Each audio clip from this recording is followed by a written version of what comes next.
Hi, and welcome back to SaaS Half Full, the only show serving B2B SaaS marketers. I'm Lindsay Groper, president at Blast Media, and I will be both your host and your bartender today.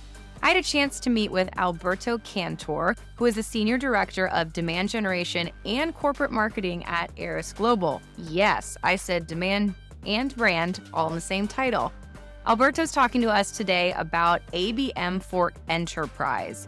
So those of you who sell into enterprise currently or are thinking about that as a strategy for next year, listen up. He provides 3 keys to a successful ABM strategy for enterprise that you don't want to miss. So if you care to, grab a drink and join me as I speak with Alberto. Alberto, welcome to SaaS Half Full. Well, thank you. Very excited to be here today.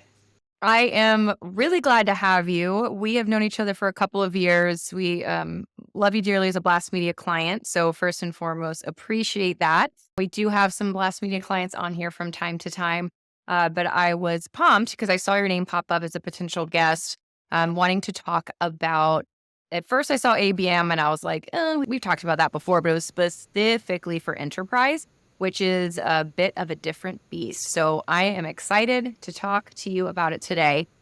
We did get you a drink kit delivered. What did you order? Do you remember?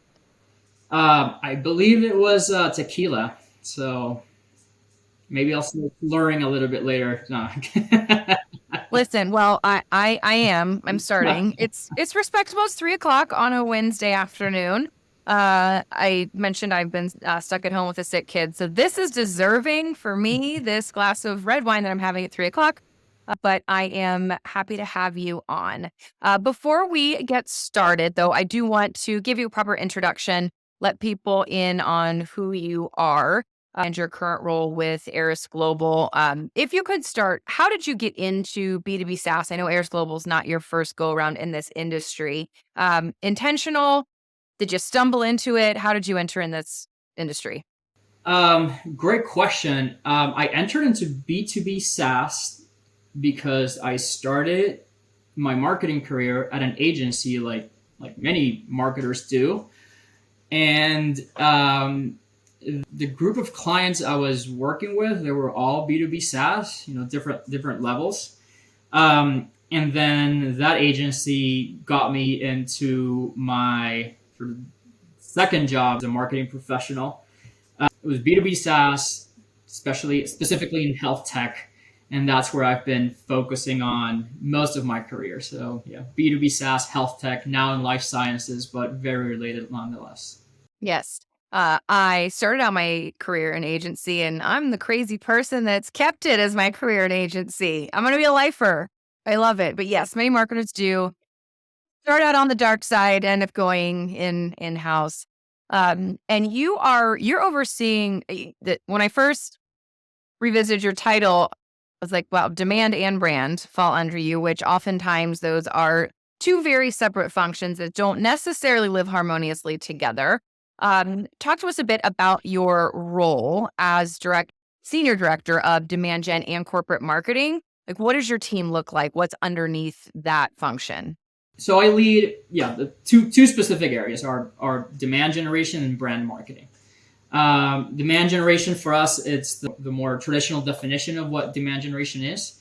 At a very simplified way, it will be campaign managers, but really this is a team that works very deeply and very close with the product marketing team to a certain extent with the product team, and definitely with the commercial team or sales team at different levels.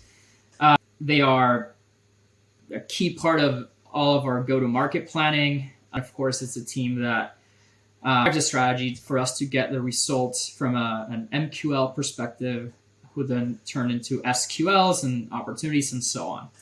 That's the demand gen side. It's a very talented group of people that I have the honor to lead. And then we have the corporate marketing side, which is really how I joined, or why I joined ArisGlobal. I was first hired to lead corporate marketing, which back then, a few years ago, it was almost non-existent in the way that it wasn't structured. It was more, on the tactical side. So throughout this time, I've been lucky to not just build out the team, but also build out a great group of new functions that we've been needing and identifying as a company and as the marketing organization. So as of recently, my role changed, but I was leading demand gen, as I explained. I was also leading digital marketing, and we've now transitioned that team to a different area within marketing, of course. I was also leading marketing operations, and that area also transitioned, and brand marketing, how we call it. So brand marketing, it's a team that's comprised or built by three key functional areas. One is public relations, which is the main reason we partner with you and the great work that you all do for us in the industry. Then we have branding in the sense of, or brand marketing in the sense of starting to think about how we market ourselves differently, or at least at the brand level, and all around brand recognition, affinity, all these sort of intangible things that go with a brand. And the design team as well falls under brand and the brand marketing team. The reason we have it this way, it's because we see, or I see a continuation of the work that they do from demand generation to brand, back to demand generation, back to product marketing, and so on. I see it as a chain link, basically, and I don't see them necessarily as different functions. I know many companies out there will treat them differently, and to your point, sometimes there is a lot of friction because brand marketing itself, it's really hard to measure, or to point a direct finger that brand campaign actually delivered sales or leads or whatnot. We see it differently. We see it as a complement to what we're doing from a performance perspective. We see this as something that will help out. It works really well for us in this organization, I'd say. Well, definitely a lot on your plate, and I agree of brand and demand just constantly feeding each other. And I agree that they should exist together and do work well together. But I would imagine when you walked into ArisGlobal that you didn't just take a quick look and say, well, we need to implement an ABM strategy to target all of these large pharma companies and all these enterprise accounts and have that up and running within 30 days. So we're going to talk specifics on what works, what doesn't work when thinking about ABM for enterprise. But what were you doing before? So before you started an ABM strategy, what were we doing before? How were you targeting? What types of accounts were you targeting? What did that look like? I gotta say, I personally tried to start ABM multiple times and I failed at ArisGlobal until I hired the person who's leading it now. So I'm very thankful for that. So what were we doing before? We're really building out the infrastructure for us to be able to do ABM. So as you said at the beginning, right, we do ABM at an enterprise level. And it's not just at an enterprise level, it's at a very difficult, conservative, and slow industry, which is life sciences, okay? Pharma companies, medical device companies, regulatory agencies, you name them. These are companies that take their time to make a decision for all the right reasons, right? So what we did before was we really focused on building out the marketing infrastructure that we needed to really start doing ABM, okay? And I'm going to break it into, let me see, 3, maybe 4 buckets. So when we started building the infrastructure, first things first were systems, right? Like marketing automation, analytics, having a good enough website, an email program, right? Like these foundational areas of marketing, a lot of them being digital, of course, every ABM program needs. Once we matured those enough, while we were building those were still bringing in results, right? Not necessarily in the form of account-based marketing, but they were certainly bringing in leads. Pipeline was growing, so all that was going quite well. The second bucket or vertical that we started building, which was it was less of a build, it was more of an internal work, was aligning the teams the right way, right? So Account-based marketing, even though it has marketing in its title, is not necessarily just done by marketing. There has to be commitment from the marketing team, from multiple functions within the marketing team. There has to be commitment on the sales team and multiple functions on the sales team. And there even has to be commitment to a certain extent on the product and perhaps the leadership team, depending on who you're talking to, right? So the commitment that we, or the resources that we now sort of invest ABM from a marketing perspective are, we have the demand gen team, we have the brand team, we have product marketing, we have the digital marketing team, we have marketing operations, and in some cases customer marketing and events marketing, all working in one single campaign, right? So that's for one account. Now, of course, the resource allocation will vary depending on the account that we're targeting. But as you can see, it's highly complex and it requires a lot of coordination and collaboration across either individuals within the marketing team or sub-teams within the marketing organization. The same applies for the sales team, right? At ArisGlobal, our closest partner when it comes to talk about the sales team is the SDR team, sales development reps, BDRs, pre-sales, different names for different companies. So for us, these are the people that essentially grab the leads or an engaged contact and then jumps on the phone and qualifies them and moves them on, right? We're talking about account-based marketing. All fronts need to work together to really try to penetrate and engage that account or the individuals within that account that we're targeting. We're doing our part on the marketing side now, the same with the SDRs, working with them in terms of the right collateral that they need to be sending, the right talk tracks if they get a phone call or some sort of communication back from the account that we're targeting. And the same goes for all the way to sales. And again, as I said, a little bit to product, depending on what we're trying to sell. So that was the second pillar, right? Aligning all these people, right? Making sure that we were getting commitment. I'd say this has been and will likely continue to be the hardest part of our account-based marketing, I'd say. And then the third pillar is once you have the technology and the infrastructure in place, once you have the human resources and sort of like the brains behind making account-based marketing work, now you have to set the right expectations. And this is when the higher levels of executives will start, or you're going to have to work with them and explain why it's going to take several months and several $1,000s to talk to one person and that one person communicating to his or her boss, and then, so on, so on, so on. This year for us, I'd say it's the first full year that we've really had account-based marketing as an initiative in ArisGlobal. It's been quite successful for us.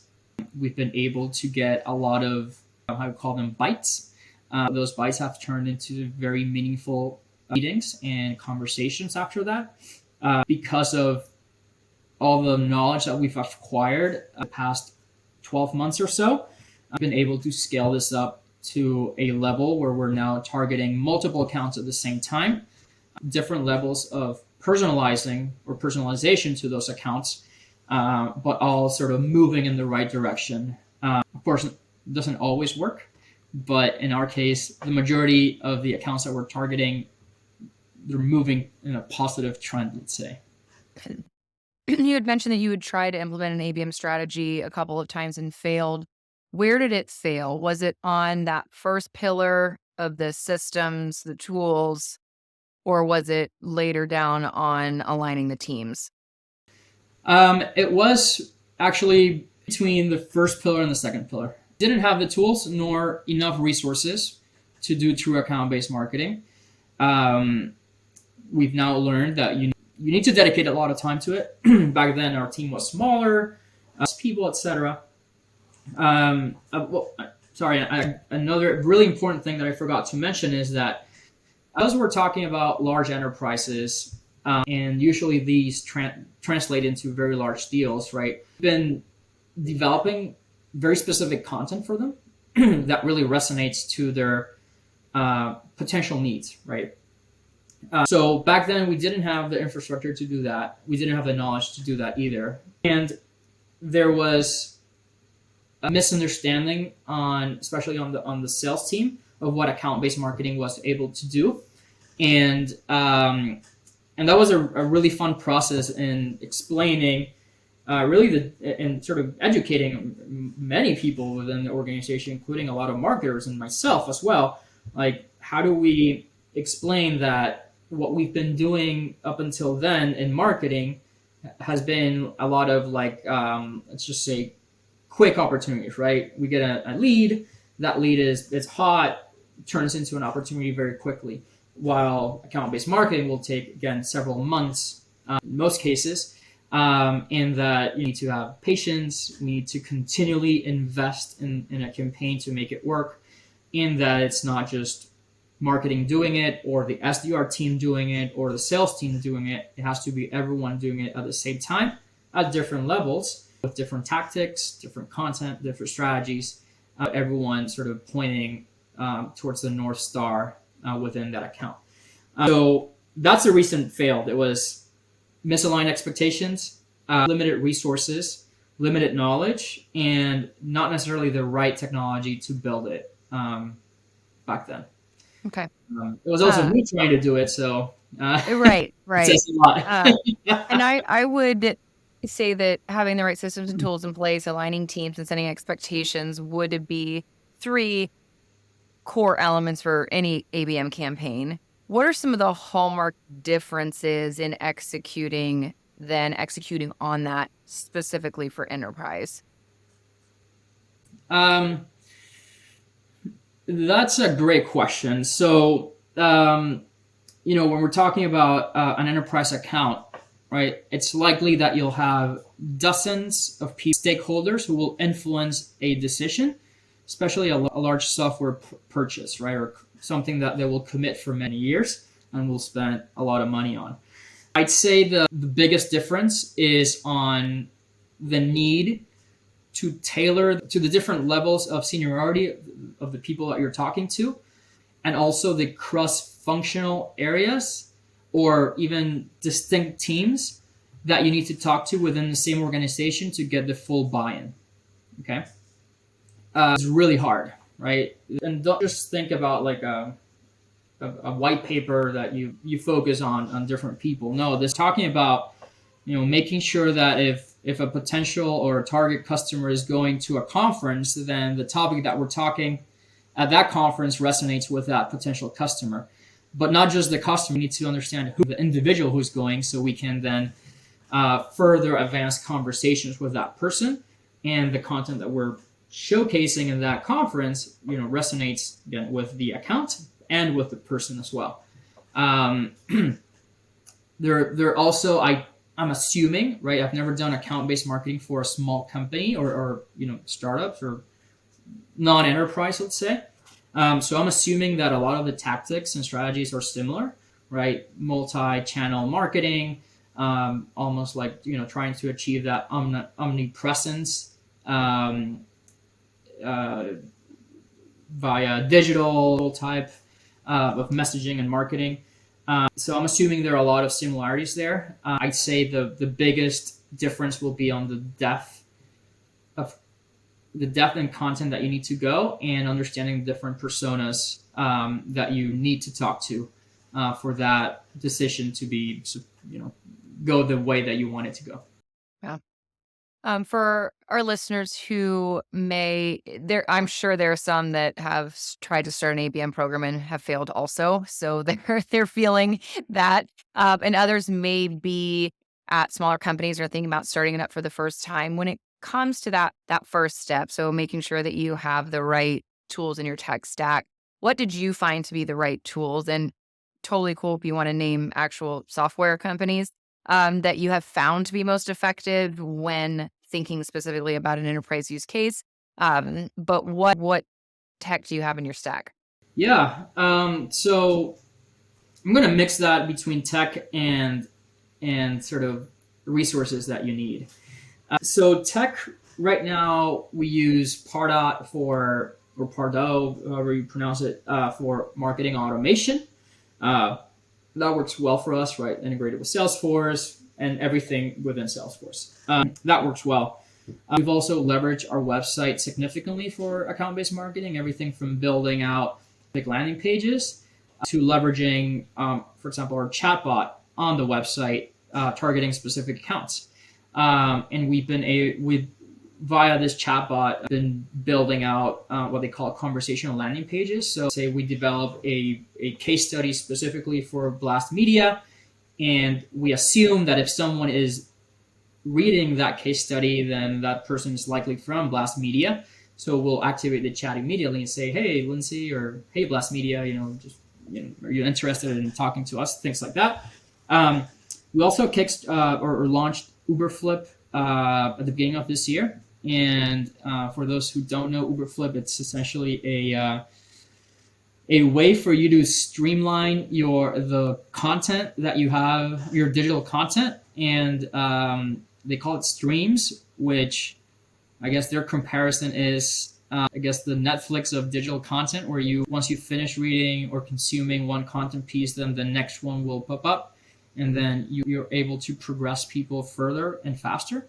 That's been very successful, and we built out specific streams for specific companies, and we see the engagement rates within those really grow, and not just more people reading it, but more people reading it for longer or consuming it for longer. So that's been really good. So that's my tech stack, right? I'd say for you to start account-based marketing, likely what you need is being good enough at like web page building that you can build a few web pages, and sort of personalizing that content for the accounts or account that you want to target, and then have some sort of marketing automation behind it via Pardot or Marketo or whatnot. We've also incorporated later this year remarketing and retargeting with lookalike audiences, which was a first for us because our audiences are very small. So it took a while to get all that data. That has really accelerated a lot of the visitors that we're getting to the streams. We've done this via ads, Google ads and lookalike audiences, and a lot of free publication native ads. Now, you asked about my recommendation and like how, someone's failing, how to like start. For us, the key thing was to start very small and partner with the individuals within your organization that really want to do this. At the beginning of or late last year, when we're talking about 2022 planning and building out our account-based marketing, it was like, all right, how many can we target? How many can we do? And we started small. We said, if I'm not mistaken, 2 or 3 in Q1. So we started with 1, right? And we found the right person. Like, hey, are you on the sales team? And say, hey, are you able and willing to work with us to develop this into a program? If yes, then great. Well, it's likely that you're going to do great this year. And also the second and third accounts that we're going to develop are going to be yours. So it's a win-win, right? This person was a great partner and champion throughout. And we've slowly but surely has been scaling that up to where we are today. Now, with this scale, what we've also learned is that we can reuse a lot of the stuff that we built for account 1. We can reuse that for account 15 or whatnot, vice versa, sorry. So there's some acceleration component that you can make use of. But my key recommendation is start small, both on the system side and on the account side, and test and sort of build as you go versus trying to start with several, with like purchasing account-based marketing technology, etc. I'd say don't go that route. It's going to be more frustrating than rewarding.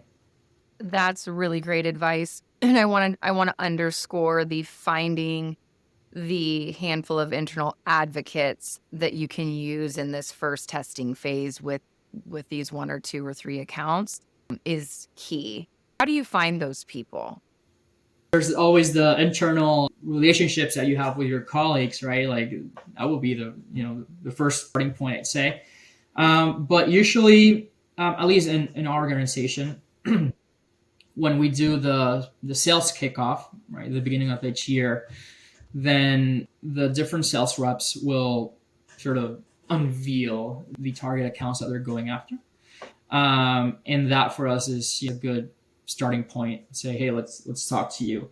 The person that we started with, this was a person that I've known for many years. It was a person that I tried to start ABM, but when I was doing it, he also learned and said, okay, we need more here. I'd say, my recommendation is like, go and partner with a salesperson to start that knows marketing and knows that marketing takes time. And more importantly, that knows that marketing is not a silver bullet. And ideally, this person also has the commitment equaling the free time to work on this and mutually improve the program. And you had mentioned that you hired and this isn't the right title, I'm saying an ABM specialist. When did you do that, and how did you make the case for that hire? Seeing that this is a newer program for you. She's actually part of the demand generation team, and we didn't hire her as like account-based marketing manager. She's a demand generation manager, but the product line that she's building demand for, it's where we sell to the biggest enterprises.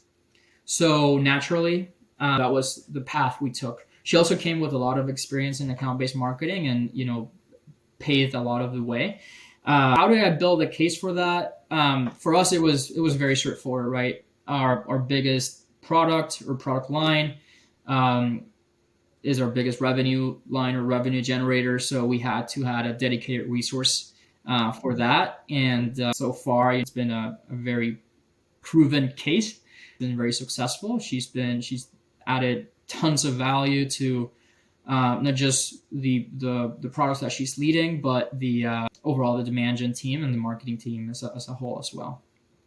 And you all underwent a rebrand this year, which is a whole other conversation because that is no easy lift. Did that jack up your ABM strategy? Great point. So I want to clear out, we didn't rebrand. We split our corporate brand from our product brand in a similar way to what, Photoshop is to Adobe. Okay. So that certainly created challenges, right? One of the first things that we realized is that a lot of people in this industry know us by our corporate brand, but less so by our product brand, even though they use our products, not our brand, right? So that was revealing. So one of the things that challenged us at the beginning was creating that connection. So there was a lot of communications around that topic. And your agency certainly helped there a lot. But we learned that we couldn't decouple the two brands, and we had to stick both of them together for longer than originally thought. We've been doing that. Now, together with that sort of brand split, one of the key things that came up was messaging or messaging tones, basically. So that has actually facilitated a lot of work, or has facilitated us to be more straightforward with our marketing messaging.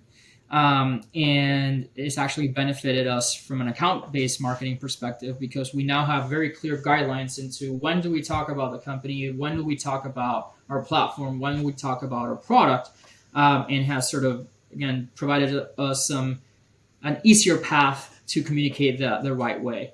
So while there were challenges, of course, and there will still be visually, brand recognition, affinity, etc., there are also areas that we've benefited from. Messaging being one of them, and driving the people to the right asset faster being the second one. You had mentioned the third component of a successful ABM program is setting expectations, particularly upstream, whether that's with the C-suite or someone else. When it comes to ABM for enterprise, you had mentioned it may take months, but what type of expectations are you setting, and how are you measuring the progress? I'm going to start with the second question first. So how do we measure press? We told the ABM team that the first sort of KPI or milestone that we needed to reach was getting a meeting in the books. Was that directly attributed to ABM or a byproduct or completely unrelated to ABM? We needed to get a meeting in the books, right? So a lot of the initial efforts were towards that. It was, how do we get this company or this person in this company to answer the phone to us or reply an email for us to show them what we need to show them in 30 minutes, right? Set expectations, or we use that initial milestone to set timing expectations. And I don't recall the specific time, but it was months worth of work to get to that initial meeting. The reason we did that was to sort of shorten the expectations or shorten the time periods where we could see something, right? Now, as we progress, right, and this is in the natural sort of enterprise sales cycle, there are going to be multiple touch points, meetings, discussions, and whatnot, and some of them marketing will be involved, and others it will just be sales or products or executives, right? Different levels. What we've seen is sort of like a secondary KPI or metric to measure success is there any influence in the recurrence of the meetings that we're having or in additional meetings with different groups within the same organization? And this is actually that's been something that's been very interesting because a lot of these programs started with a wide audience and we've continued that momentum with that same audience. We saw that, I don't know, in July, Lindsay raised her hand, right, and said, hey, I want to talk to you guys. But then in October or November, Alberto raised his hand and said, hey, I want to talk to you guys. Even though you and I might be in the same team, these organizations are so big that in some cases, no one knows if you're working on this or not. And we've seen some of that. And that's very exciting because then we can connect the dots. And that usually is a trigger to accelerate deals and things like that. One of the key, or I'd say the last key metric that we've been measuring is the engagement on the different digital assets that we put out there for this specific account. So if we see an increase in product A content consumption for this particular company, then that's a trigger for us or for the SDR team or the sales team to lead a conversation with that. So there's also been, see it that way, it's like an indirect KPI that is now influencing the team, I'd say, what to talk about, right? With the goal of closing the deal several weeks or months down the line. Okay, that's helpful. Thank you. Is there anything else that you wanted to cover or tackle that we haven't yet today? I do want to mention that, and this was one of your first questions, like how do I see demand and brand working? That's one of the key realizations that we've had. The more people know our brand, of course, the easier those conversations to get, and usually the better the conversations go. So I've been a huge advocate of brand marketing, especially in the last 2 years when we were really able to kick off and kickstart the brand team here at the company. And now we're seeing direct results from it. So for all those listeners, you're thinking about account-based marketing and for enterprise, think about branding and how you integrate your brand marketing and sort of brand efforts within these campaigns and for these campaigns, because it's gonna be much easier further down the line. Brand should be ideally omnipresent. Realistically, it's very hard to achieve. Focus on a particular industry or an industry segment. It's likely that you can be present multiple times throughout the year, and within several of those multiple times, your buyer is going to be influenced by it at a certain point. We are big proponents of brand as well, as that is where we play. Yes. So I completely agree with that ending sentiment. And while you did not join me for a drink today, I do end every episode by asking our guests if they have a favorite or signature toast to send us out. What do you got for us?